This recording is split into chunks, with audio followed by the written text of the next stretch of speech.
back here with us on Overdrive. Now, Mahindra Thar has been extremely popular ever since it entered the Indian market in 2020. The brand has received over 80,000 bookings ever since its launch, and now the brand has decided that it's time to widen its appeal given that there is a lot of competition around the corner. So in comes the Mahindra Thar 2-wheel drive.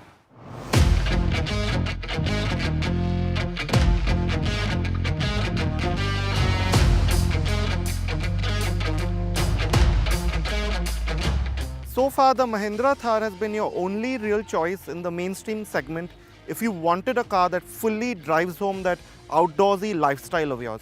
But that's set to change soon with the Maruti Suzuki Jimny right around the corner in India.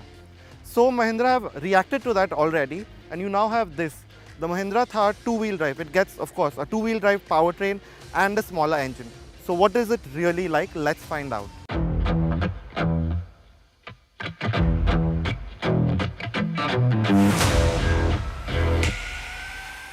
The Mahindra Thar has always been under 4 meters long. So with this new 1.5 litre motor now being fitted to it, the off-roader can claim the sub 4 meter tax benefits. This should further drive down the Thar's price, opening up a whole new section of buyers. This diesel engine is a 1.5 turbo borrowed from the Marazzo, which makes 117 PS and 300 Nm. This is paired only with a 6-speed manual. The petrol engine option remains the same 2-litre M Stallion motor with its 150 PS and 320 Nm, and this can still be had with the automatic.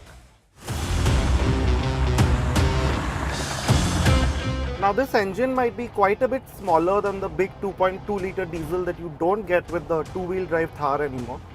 But it must be said that in terms of outputs, it's not that far behind. It's only 13 PS less, and it makes the same exact amount of torque, which means that you don't really miss that big M-Hock engine all that much. Of course, what you do miss is that great, top-notch, really high level of refinement and drivability that that engine gave you.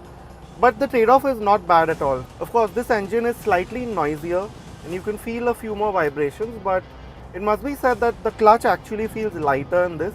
And as Mahindra claims, 55% of that 300 Nm of torque is made just over idle at 1000 RPM, which means that in the city, where to be honest the Thar is really quite good as a city car considering how high you sit up and how easily you can see the edges of the car, it really does do a great job of just moving along in traffic. You can potter along it even in a high gear, it will keep holding revs. So yeah, there's always performance available to you. So in traffic it's not really an issue. And this good demeanor in urban conditions is actually helped by the fact that the clutch doesn't feel quite as heavy and as snappy as it did with the 2.2-litre diesel. The gearbox has changed, it's a different 6-speed manual now. And yeah, we would have liked maybe slightly shorter throws. This one feels a bit too much like, you know, a big old MPV, but not in a bad way because the shifts themselves are reasonably precise. They're just really long and you sort of roll through them like this. But yeah, it sort of goes with the whole demeanor of the Thar as, you know, that big rough SUV 4x4. Another positive is the improved fuel economy. It's still not as good as a regular SUV, but we managed close to 10 kmpl in the city and 14 kmpl on the highway. You still get all-terrain tires, electronic brake rocking differential, ESP with rollover mitigation, hill hold and hill descent control. In any case, the Thar 2-wheel drive will go further and take more beating than most SUVs. So it'll still be great as a weekend machine or if you need to reach remote places often, without the full safety net of 4x4 of course for those especially tricky situations.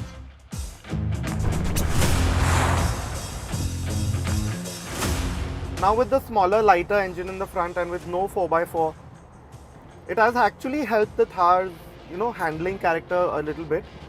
Now the Thar was pretty decent with its highway manners, but it's now become a touch more alert, so you maybe don't sway and roll all that much as you used to before in the bigger Thar. But again, the changes are minimal.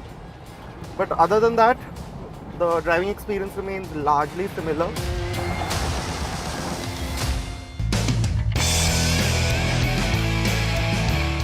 So the only change on the inside of the Mahindra Thar 2-wheel drive is that the 4x4 shifter has now been replaced by a usefully large storage space. So you have a fairly wide and spacious cabin as before for the front passengers, although again the driver's footwell could have been less cramped. The Thar two-wheel drive can be had in both the AX optional and LX trim levels, so the features list remain unchanged as is the case with the safety credentials. The SUV also did quite well in a panic braking test, staying true to its line and feeling confident under heavy braking. So how do you spot the Thar two-wheel drive from the regular 4x4 version? To start with, these sections of the bumpers in the front and at the back, the middle sections are now black, they're body colored, not the silver ones that you find in the 4x4 versions. Then behind, at the rear quarter panel, there's no 4x4 logo anymore. And also on this side where you have the M-Hawk logo for the diesel, that's gone because now it's a CRDE engine that this one gets. The Mahindra Thar two-wheel drive seems to do the job it has set out to. It could have done with a more refined motor, but despite losing the 4x4 gear, this is still very much a Thar. It gives you that same sense of indestructibility and most of the rough road capability. The slightly better on-road dynamics and mileage are an added bonus. With prices starting from 10 lakh rupees, the Mahindra Thar two-wheel drive certainly is a very attractive choice for someone who is interested in cruising the highways most of the time, but also likes a bit of adventure over the weekends. We'll take a very quick break here on the show, but coming up on the other side, we tell you all about the Moto Morini CMezzo 650cc motorcycle.